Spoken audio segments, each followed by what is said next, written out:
Freedom ಟಿವಿಗೆ ಸ್ವಾಗತ. ನಾನು ರೋಹನ್ ಹಿರೇಮಠ್. ಬಿಜೆಪಿ ಸಂಸದೆ ಕಂಗನಾ ರಣಾವತ್ ಬಟಿಂಡಾ ಕೋರ್ಟ್ ಮುಂದೆ ಇವತ್ತು ಕ್ಷಮೆಯನ್ನು ಯಾಚಿಸಿದ್ದಾರೆ.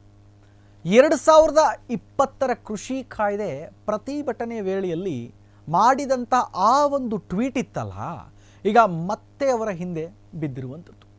ರೈತ ಮಹಿಳೆಯನ್ನು ತಪ್ಪಾಗಿ ಗುರುತಿಸಿ ಮರು ಟ್ವೀಟ್ ಮಾಡಿದಂತಹ ವಿಚಾರಣೆಗೆ ಬಂದಂತಹ ಕಂಗನಾ ರಣಾವತ್ ಏನಿದ್ರಲ್ಲ, ಇವತ್ತು ಸಾರಿ ವಿಷಾದ ಅಂತ ವ್ಯಕ್ತಪಡಿಸಿರುವಂಥದ್ದು.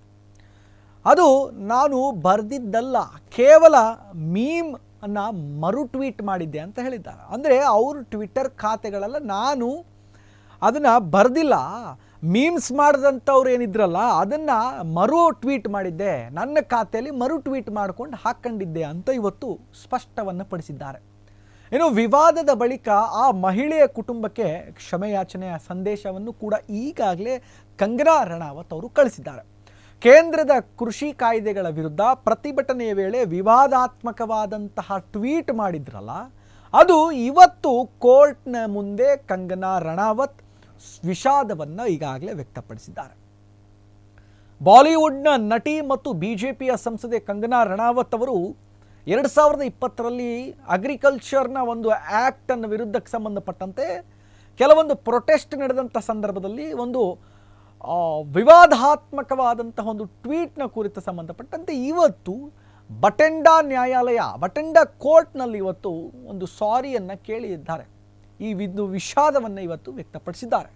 ರೈತ ಮಹಿಳೆಯರನ್ನು ತಪ್ಪಾಗಿ ಗುರುತನ್ನು ಮಾಡಿದ್ದು ಟ್ವೀಟ್ಗಾಗಿ ಅವರು ಇವತ್ತು ಕ್ಷಮೆಯನ್ನು ಯಾಚಿಸಿರುವಂಥದ್ದು. ಇದು ಕೇವಲ ಒಂದು ಮೀಮ್ನ ಮರು ಟ್ವೀಟ್ ಆಗಿತ್ತು ಎಂದು ಅವರು ಇವತ್ತು ಸ್ಪಷ್ಟವನ್ನು ಇವತ್ತು ಕ್ಲಾರಿಟಿಯನ್ನು ಕೊಟ್ಟಿದ್ದಾರೆ.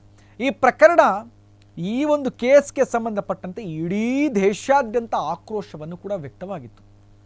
ಹೊಸದಿಲ್ಲಿಯಲ್ಲಿ ಇವತ್ತು ಏನು ಬಾಲಿವುಡ್ನ ನಟಿ ಮತ್ತು ಬಿಜೆಪಿಯ ಸಂಸದ ಕಂಗನಾ ರಣಾವತ್ ಇದ್ರಲ್ಲ, ಅವರು ಮಾಡಿದ್ದಂಥ ವಿವಾದಾತ್ಮಕ ಟ್ವೀಟ್ ಬಗ್ಗೆ ಇವತ್ತು ನ್ಯಾಯಾಲಯದಲ್ಲಿ ವಿಷಾದವನ್ನು ವ್ಯಕ್ತಪಡಿಸಿದ್ದ ಹಿನ್ನೆಲೆಯಲ್ಲಿ ಹಿರಿಯ ರೈತ ಮಹಿಳೆಯರನ್ನು ಒಂದು ಶಹೀನಾ ಬಾಗ ಪ್ರತಿಭಟನಾ ಒಂದು ಬಿಲ್ಕಿಸ್ ಬಾನು ಎಂದು ತಪ್ಪಾಗಿ ಗುರುತಿಸಿ ಪ್ರತಿಭಟನೆಗೆ ಸೇರಲು 100 ರೂಪಾಯಿಗೆ ಲಭ್ಯವಿದ್ದಾರೆ ಎಂದು ಹೇಳಿದರು. ನೋಡಿ, ಆ ಒಂದು ಪ್ರತಿಭಟನೆಕಾರರು 100 ರೂಪಾಯಿಗೆ ನೀವು ಅವಶ್ಯಕತೆ ಇದ್ದೀರಿ ಅಂತ ಹೇಳಿದರು. ಈ ಬಗ್ಗೆ ಕೆಲವೊಂದು ನಮ್ಮ ಮಾಧ್ಯಮರು ಪ್ರಶ್ನೆಯನ್ನು ಮಾಡ್ತಾರೆ, ನಮ್ಮೆಲ್ಲ ಸುದ್ದಿಗಾರರು ಕೂಡ ನೇರವಾಗಿ ಪ್ರಶ್ನೆ ಮಾಡ್ತಾರೆ. ಆ ಸಂದರ್ಭದಲ್ಲಿ ಕಂಗನಾ ಅವರು ತಾವು ಟ್ವೀಟ್ ಮೂಲಕ ಬರೆದಿದ್ದಲ್ಲ, ಅದು ಬದಲಿಗೆ ಸಾಮಾನ್ಯವಾಗಿ ಬಂದಂತಹ ಒಂದು ಟ್ರಾಲ್ ಪೇಜಸ್ಗಳಿಂದ ಬಂದಂತಹ ಮೀಮ್ಗಳನ್ನು ನಾನು ಅದನ್ನು ನನ್ನ ಖಾತೆಯಲ್ಲಿ ಹಾಕ್ಕೊಂಡಿದ್ದೇನೆ ಅಂತ ಕೂಡ ಅವರು ಹೇಳಿದರು. ಇನ್ನು ಕಂಗನಾ ರಣಾವತ್ ಇವತ್ತು ಕ್ಷಮೆಯಾಚನೆಯನ್ನು ಮಂಡಿಸಿದ್ದಾರೆ.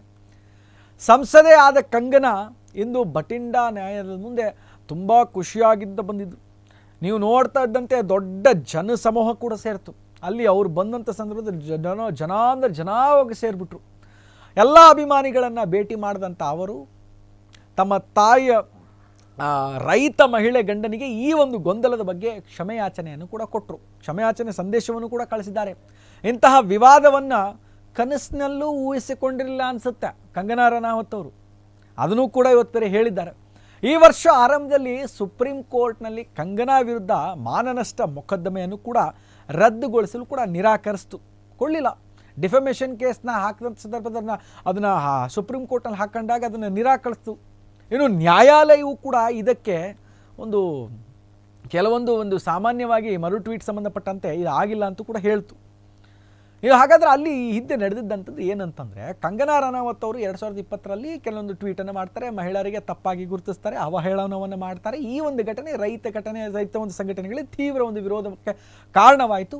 ಆ ಬಳಿಕ ರೈತರ ಮಹಿಳೆ ಮಹಿಂದರ್ ಕೌರ ಕಂಗನಾ ವಿರುದ್ಧ ಡಿಫಮೇಷನನ್ನು ಹೂಡ್ತಾರೆ, ಮಾನನಷ್ಟ ಮೊಕದ್ದಮೆಯನ್ನು ಕೂಡ ಹೂಡ್ತಾರೆ.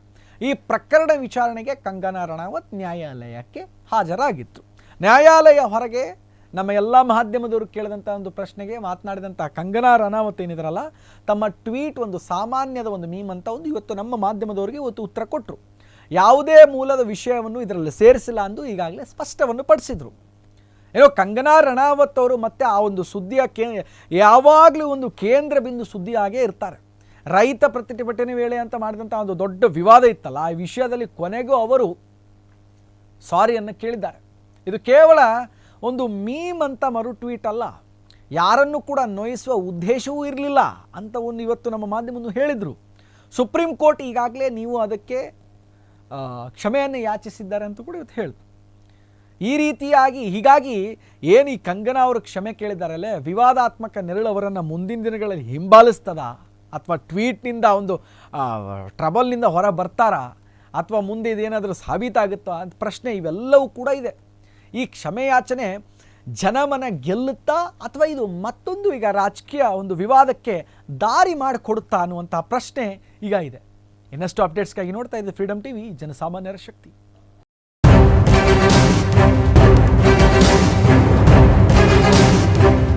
ಕ್ಷಣ ಕ್ಷಣದ ಸುದ್ದಿಗಳಿಗಾಗಿ ಫ್ರೀಡಮ್ ಟಿವಿ ಸಬ್ಸ್ಕ್ರೈಬ್ ಮಾಡಿ, ಲೈಕ್ ಮಾಡಿ ಹಾಗೂ ಫಾಲೋ ಮಾಡಿ.